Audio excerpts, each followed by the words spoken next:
What's up, everybody? It's your girl, Katherine Nunez, and today we are back on Tales of a Latina Season 2, and we are joined by somebody who is amazing. He's one of my very good friends. His name is Scott Burnhard, and he is a vegan fitness coach, calisthenics athlete, an influencer with over 400,000 YouTube subscribers and over 138 million views.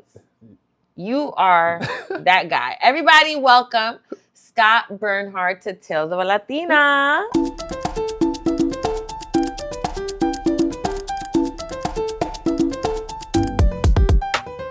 Oh my goodness. That was one heck of an intro. You like it? You made me feel special. That's the point here on Tales of a Latina. We want to make you feel special. Absolutely. Thank you for having me on the platform. You know, it's an honor. Absolutely. You're welcome. No, thank you for coming. I'm very honored to have you. I met you at an event at the International Film Festival in New York City. Yeah. And I saw you standing. I was like, I don't know who that is, but he looks cool. I'm going over there and I'm going to go talk. Like, I was in networking mode that night. And we were already following each other. Yeah. And I thought I was like, okay, so we on the same frequency.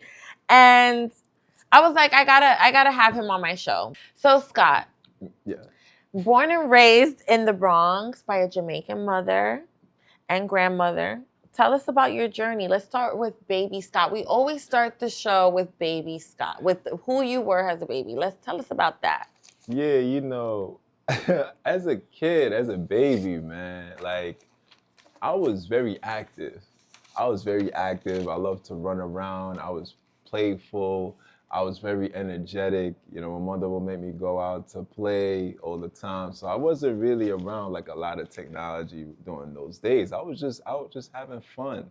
And I wasn't shy. Like, I was very like extroverted as a kid, especially when I was born in New York, right? I was born in the Bronx, New York, but my mother sent me back down to Jamaica for a vacation before I even started to live there. But so you're born in New York. Yeah. But you were raised in Jamaica, would you say? I was raised in Jamaica for a good amount of years. Okay. Yeah. And then I came back. Okay. Yeah. So I feel like I really started to develop my personality when I moved down to Jamaica.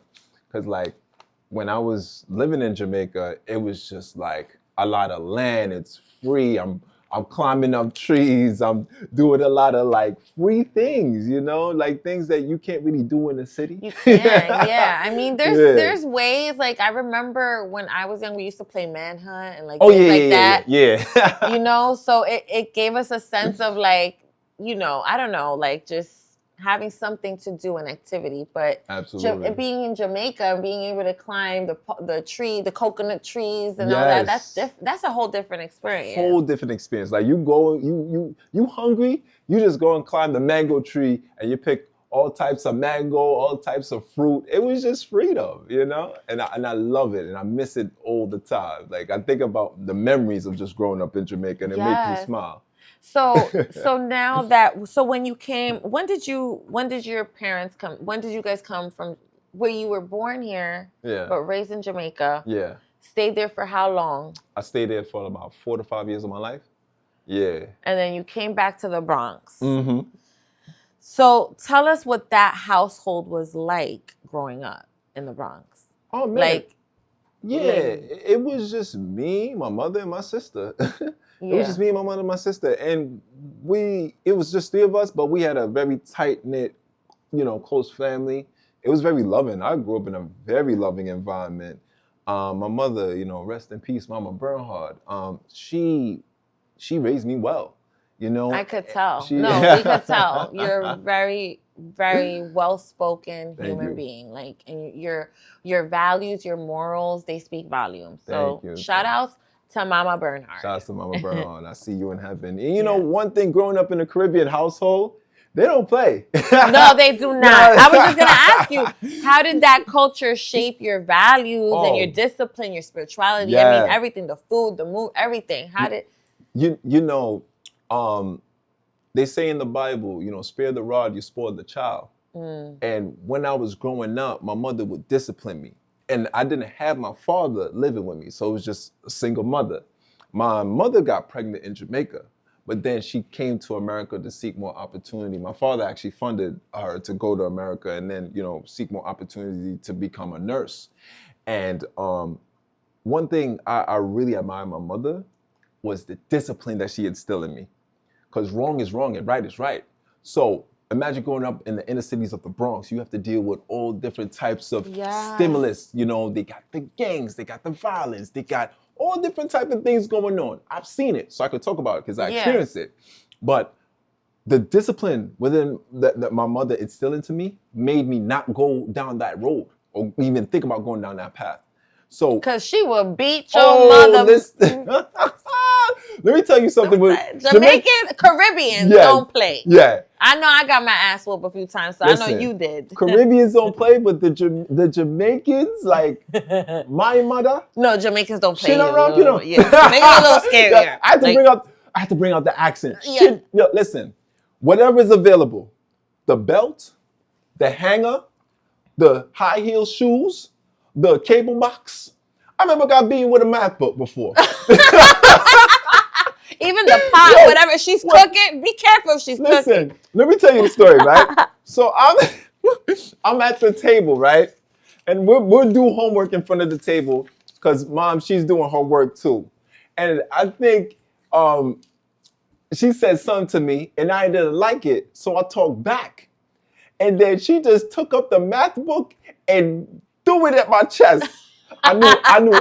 After that, I knew timetables. I knew algebra. You knew every subject, everything. You was not gonna play anymore with your mom. Nah, not at all. I was like, yeah, you got it. That's amazing, and I love that. That's one thing I could say about growing up in a Caribbean home or in like any kind of home where your parents come from like, another country, like they emigrated here, so they had to work really hard to get here. They don't play. They expect you to do what you need to do because they busted their ass to get here. Absolutely. So I get it. So let's talk about, you grew up in the Bronx, and that is a very tough neighborhood to grow up in, and, like, let's talk about that. Like, did you ever feel the pressure to have to be tough or to have to do something that you weren't, to try to fit in? Did anybody ever pressure you to be in a gang? Because, you grew up in the Bronx. Yeah. I love the Bronx, though. People say that they think I'm from the Bronx. I swear to God. I'm like, really? Be scared of me. What's up? Like, Be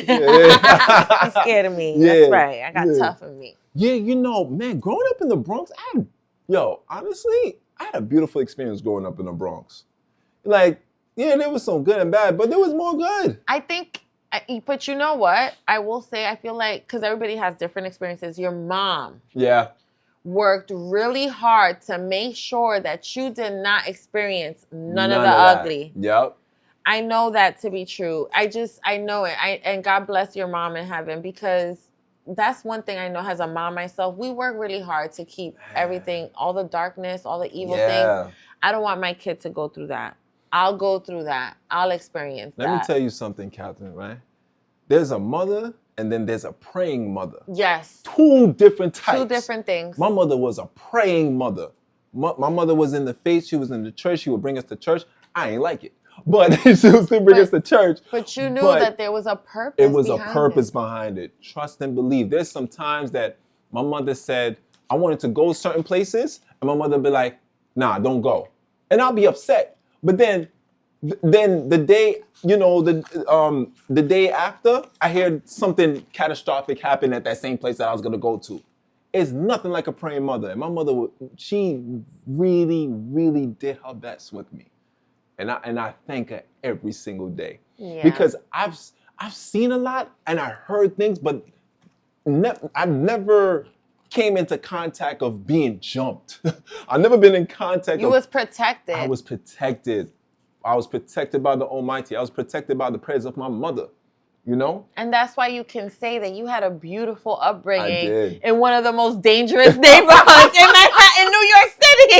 It's so funny.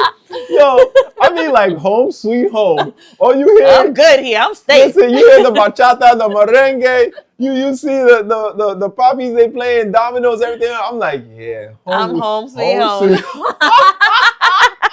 I love the Bronx, man. Especially where I'm from. I love the Bronx. I do. Yeah. Like, it's a big part of me. No, you should. Bronx, honestly, is like a melting pot of so many different cultures colliding, which is what this episode is about, cultures colliding, because a lot of people think that this show is just about interviewing Latinos. It's not. I'm the Latina. Right. And my guests are here to tell their story and just to the struggles of what it was like to grow up in wherever neighborhood they were from. And so I want to ask you, in the Bronx, you went through all these, you had a beautiful upbringing, but it was a tough neighborhood. How did you find calisthenics? Like, most people, how did you get into fitness and street workouts? Like, how did that become like your thing? It's interesting, right? So, before I even answer that, I want to say also my mother, we were surrounded by a beautiful community. Our neighborhood was very solidified, very put together. I had my godfather, who was also my father figure as well too. So community is very important because it takes a village to raise a child. It does. It takes a village. So, definitely shout out to my mother for being, so upfront and also networking and building community, because every piece of those person instilled into me to this day. And this is how I became the man that I am today. Oh, wow. Right? So the calisthenics, man, this is interesting. So I was watching, I was in high school. I'm watching videos on YouTube. And all of a sudden I watch a video of calisthenics. I think it was bartenders back at it again. Something like that. Yeah, bartenders. Not this. All right, sober life. Yeah, we're drinking water today, by the way. All right, exactly. All right, so I saw the video and I'm just like blown away. These guys are doing the tricks on the bar. They looking cool doing it. And I must admit, like Katherine, I was so intimidated because a lot of people don't know I broke my right arm 3 times. Your right arm? I broke my This one? This one right here. I broke my... I would have never known. Yeah, you would never know. But, God is good. So I broke my right arm 2 times in Jamaica and 1 time here. I thought I was cursed. Yeah, I'm telling you. So after those injuries, because let's talk about those injuries. Let's talk about it. How did you come back from that? How long was how did it affect you? Oh man. So the first injury happened when I was in Jamaica. So we were playing football. They call it soccer here. But we'll call it football. Oh, yeah, okay, yeah. You see, the accent came out. We said we'll call it football. Because you use your foot to kick the ball, right? I'm like, what are you saying? Right. So we was playing football, and it was on concrete. I remember it was on concrete, and then while I'm playing football, all I heard was woof, woof, woof. A dog started chasing me out of nowhere. Was it a big dog? Oh yeah, it's a Jamaican dog. Wait, what's the difference between a Jamaican dog and an American dog? It's a big difference. Overly aggressive. And they might curse you out. They've been through some shit, so they're like, Absolutely. Yeah, so the dog started chasing me. I tripped on a rock, and I landed on the floor, and I broke my right arm. Oh, my God. The second time, right, I'm in school. And they're doing arm wrestling contests with the upperclassmen and everything, right? So I see, these guys, they arm wrestling and everything like that. And there was this girl, Kimberly, who I had a crush on. And she was looking at me. I'm like, all right, I got to step up, You tripped over. I listened to this. So I got to step up, Okay, she looking at me, So I'm like, all right. So then I go to arm wrestle the upperclassmen, and I'm putting everything in there. I'm like, yeah. I felt like I was about to win, and I heard a popping sound in my arm. Oh my gosh. But when you have adrenaline in you, you kind of forget everything is happening. Yeah, it doesn't hurt in the moment. No. You don't even feel the pain. No, you don't. Because you feel it after. And then I broke my arm right then and there. And I had to do surgery for the second time. And then the third time, I'm back in the States. I'm going to school, and it was after school, and we was playing kickball. I kicks the ball, kickball. And then somebody got the ball, right? And of course, they got to throw the ball at you to, go out. And he threw the ball between my legs, and I slipped and I fell right on concrete, and I broke it the third time.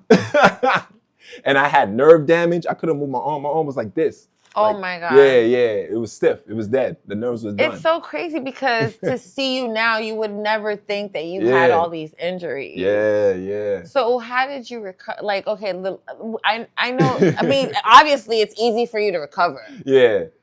So now you've recovered. What? Like, absolutely. Which one was the worst one? The one with the girl, the one in front of the girl. That's the one. Yeah, that really was the worst. It's always a girl. That was the worst one. Yeah, I got my arm broke in front of my crush. Wow. that's messed up. So I mean, it is messed up. Do you still speak to her? Is she around? Oh nah. She don't follow you on Instagram, and she don't know who you are. Nah, she don't know. I was way back in the day in Jamaica, man. Oh, in Jamaica. Yeah. She probably sees. She probably's like, I should have helped him. All right. But anyway, all right. Let's get into calisthenics. Okay, yes. This is like you found calisthenics as a form of like working out. What did you see in calisthenics to make that your form? Is that a form of expression for you athletically? Yeah, it's a form of expression. It's a form of fitness, wellness, overall wellness. Because I've done my research. So kalos is the Greek word for beautiful strength. Ooh. Yeah. So calisthenics comes from the Greek word kalos. Yeah. Kalos. Kalos. And so, yeah. Do you prefer calisthenics instead of traditional weightlifting? I do both, but calisthenics that's my first love. That's my baby right there. And the reason why is because calisthenics removes all excuses. Calisthenics is bodyweight training. You don't need the gym. You become the gym. You could use your own body weight. Yes. I do always hear that, like, use your own. And I do weigh a good 150 pounds, right? So like, if I carry my own weight, I'm working myself out using my own weight. Absolutely.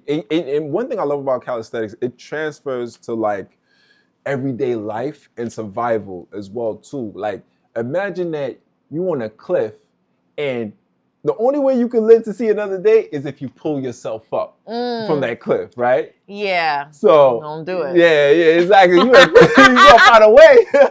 That is true. You're gonna find a way. You gotta find a way. And movement is just medicine overall, and me falling in love with calisthenics was just like, of course I watched the YouTube videos, but then when I found out that there was a culture of the calisthenics around my neighborhood, I immediately just fell in love with it. Oh, there's a culture. Yeah. Like, there's a group of y'all that do this. Yep. Absolutely. Do y'all have a name for your little crew?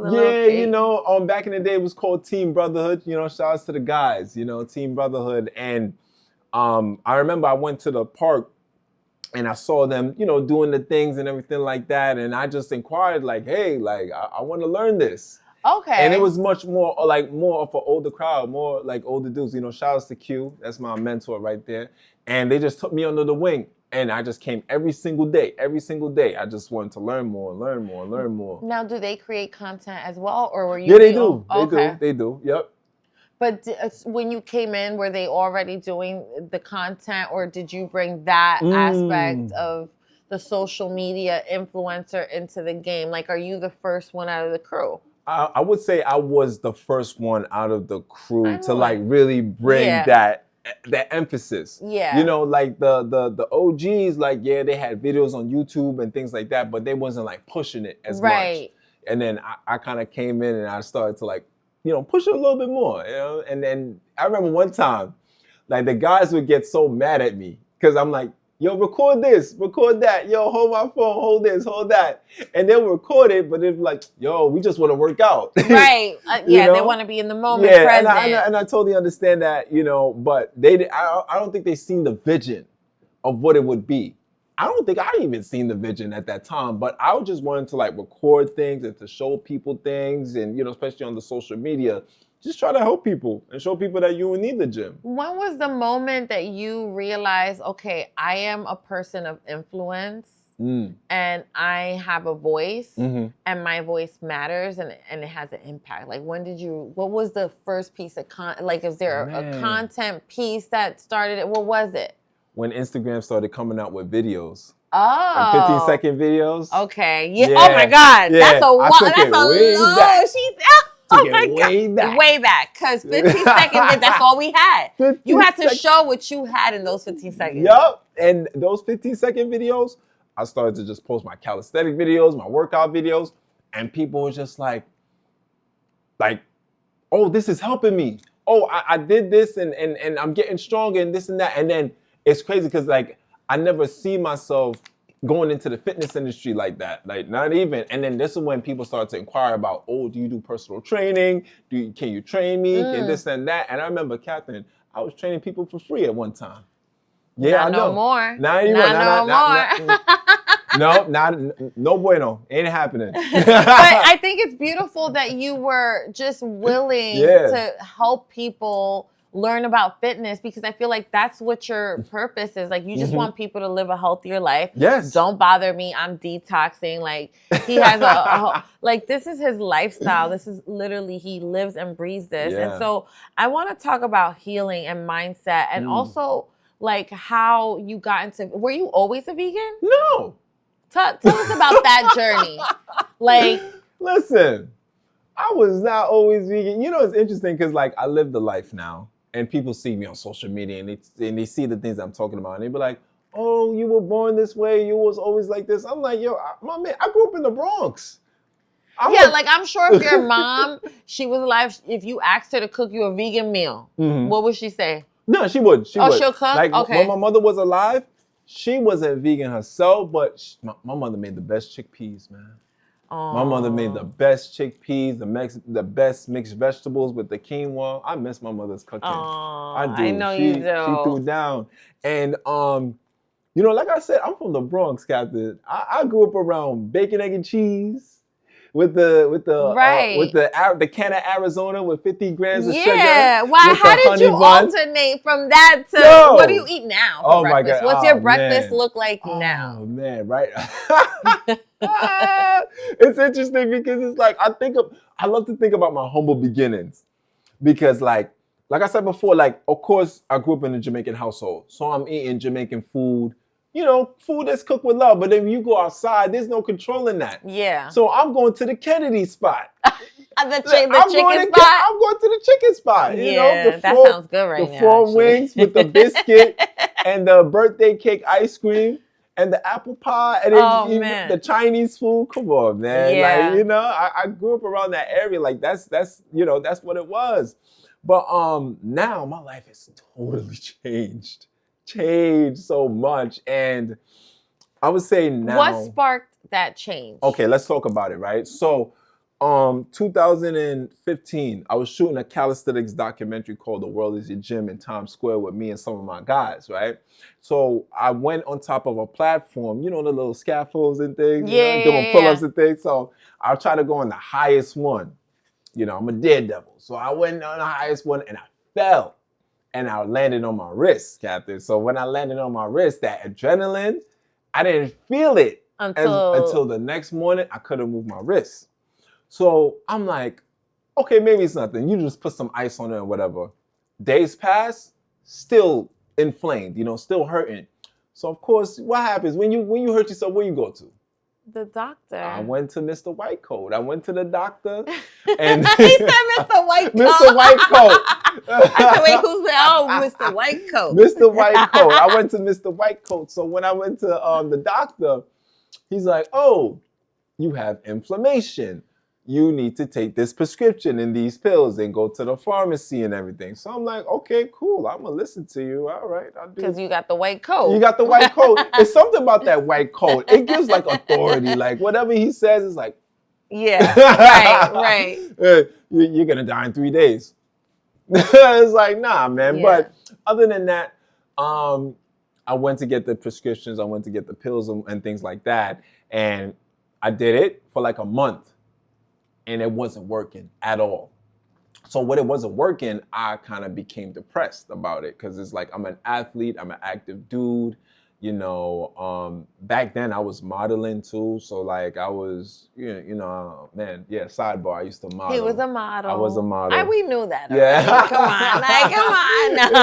You know what I'm saying? I was definitely in that world. I did Nike campaign, Timberland. I did Paris. I did all that stuff. Wow. Yeah, wow. Yes. Give the accolades. Tell them. Absolutely. I was in that world and I became very depressed because apart from modeling, like fitness was everything to me. Like fitness saved my life. Yeah. So, and think about for me breaking my right arm 3 times and me not being able to use my wrist. I was very depressed. But then I remember it's like I felt like God spoke to me and said, son, take up your iPad and look up inflammation, right? Because the doctor is going to say certain things. Because they want to make money off of you. It is what it is. They want to keep you sick. They want to keep you inflamed you can keep going back to them. You want to keep me in the hamster wheel, man. Yeah. I'm trying to get out the hamster wheel. But I took up the iPad and I typed in what causes inflammation.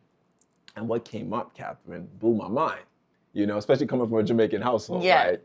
So it said meat, dairy, dairy, cheese, processed food, junk foods, that good old Giovanni pizza I used to get up the hill, the Chinese food, the chicken spot, all causes inflammation. So when I seen this, I'm like blown away because I'm like, nah, can't be, right? So when I first seen it, I said, you know what? I'm not a cold turkey kind of person, right? And I always tell people, if you're going to go to your health and wellness journey, like be realistic. You don't got to, like go into a shock and like, okay, I'm going to just quit it tomorrow. There's some people like that. Salute to you. But for me, I said, nah, I got to take my time. Gradually. So I said, all right, if the doctor can't help me, I'm going to help myself. I'm going to, take that initiative. Like me, I don't like being a victim. I don't feel like, man, there's nothing I can't do and woe is me. I said, no, like, we're going to find a way. So then now I'm getting more conscious about certain things, right? So then that's when I discovered Dr. Sebi. I was just going to ask you about Dr. Sebi because I'm like, do you implement his? I mean, obviously you do. When you're vegan, you need to follow everything Dr. Sebi tells. And they tried to erase everything he was trying to teach us. So tell us about, like, how did you discover Dr. Sebi and how did Absolutely. So, first off, not just Dr. Sebi. Let me put that out there. So, like, Dr. Sebi, Dr. Layla Africa, may they both rest in peace, and Queen Afua. Is she alive? Yes, she is. Okay, thank God. We need one of you. And this is an exclusive. I will be hosting an event with Queen Afua next month in March. Yes. Okay. Exclusive content for us. Very exclusive. Thank you. Yes, absolutely. Shouts to Queen Afua, sacred woman. Amazing. And I discovered these 3 through my wellness journey, healing journey, because I'm going on YouTube. I'm like, okay, looking up vegan recipes. I'm looking up vegan this, vegan that, plant-based. And that's how I came across them. And I'm like, okay, I'm open to it now. I'm like, okay, I'm learning about certain things. And then it was from that time that I was injured, just learning about things, right? And then when I came back from Paris, I'll never forget, I was in Paris for Paris Fashion Week, and I worked for Givenchy. And when I came back from Paris, I said, you know what?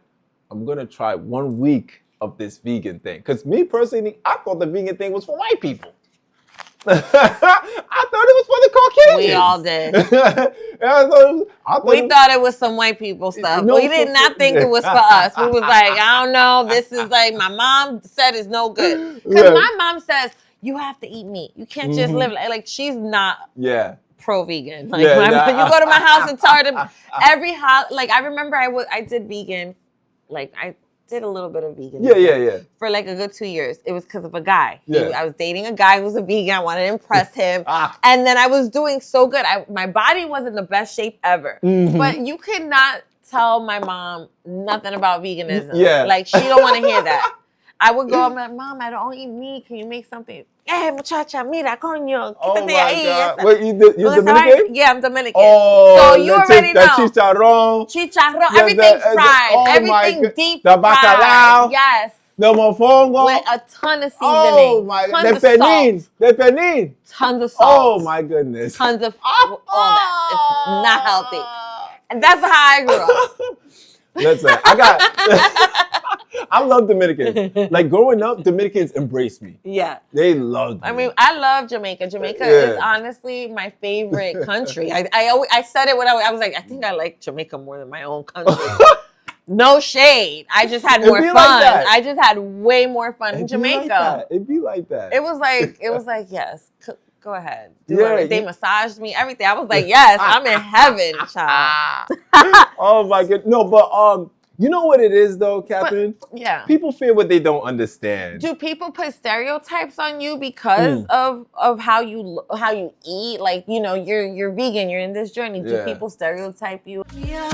But I called my name, now I'm loud, the wind howled. You can't stay, but I walked right into the frame. Shake the dirt, make it your friend. Fell 7 times, rise up 10. Get back up again, get back up again. Shake the dirt, make it your friend. Fell 7 times, rise up 10.